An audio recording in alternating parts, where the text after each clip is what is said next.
Să se determine momentele de inerție ale șaibei omogene având caracteristicile din figură în raport cu punctele O și A. O este centrul șaibei, iar A este un punct aflat la distanța de 2 R mare de acest punct O. Pentru aceasta vom face în felul următor. Momentul de inerție al șaibei, îi zic șaibă, da? I-O al șaibei, este egal cu momentul de inerție al discului mare în raport cu punctul O minus momentul de inerție în raport cu punctul O al discului mic. Eu notez aceste momente de inerție cu I de mână, da? Ele se notează și cu J de mână, jumare de mână. Bun. Pentru a determina aceste momente de inerție ale celor două discuri, avem nevoie de masele acestor discuri. Nouă ni se dă masa șaibei. Deoarece șaiba este omogenă, putem determina masa specifică a acestei șaibe, o notez cu μ, este masa șaibei supra aria șaibei, adică M supra pi R mare pătrat minus pi R mic pătrat. Va fi M supra pi pe lângă R mare pătrat minus R mic pătrat. Masa discului mare va fi masa specifică înmulțită cu aria discului mare, adică va fi M supra pi pe lângă R pătrat minus R mic pătrat ori pi R pătrat, adică mr pătrat supra R mare pătrat minus R mic pătrat. Analog, discului mic va fi μ ori aria discului mic și va fi M R mic pătrat supra R mare pătrat minus R mic pătrat.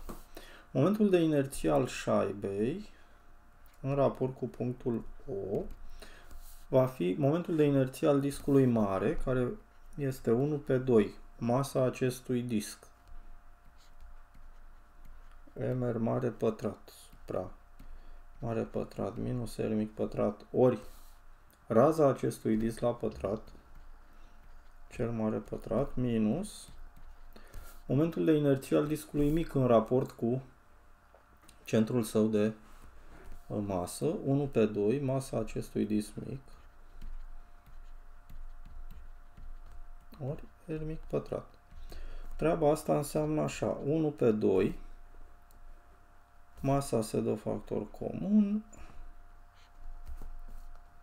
numitorul este același și aici vom avea pe lângă R mare la a patra minus R mic la a patra. Și asta va fi egală cu M pe lângă R mare pătrat plus R mic pătrat pe lângă R mare pătrat minus R mic pătrat supra 2 pe lângă R mare pătrat minus R mic pătrat. Se simplifică această paranteză și atunci momentul de inerție al șaibei în raport cu punctul O va fi 1 pe 2 masa șaibei M pe lângă raza mare la pătrat plus raza mică la pătrat.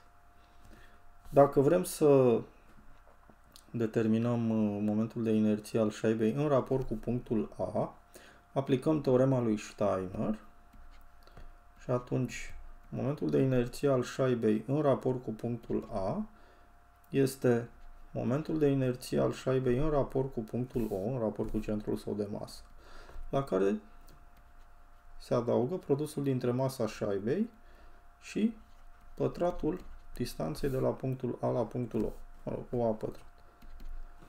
Asta înseamnă că avem aici 1 pe 2 M pe lângă R pătrat plus R mare pătrat plus R mic pătrat plus M ori 2R totul la pătrat. Asta înseamnă 4M R mare pătrat și cu 1 pe 2 M mare pătrat 9 supra 2 M R mare pătrat plus 1 pe 2 M R mic la pătrat.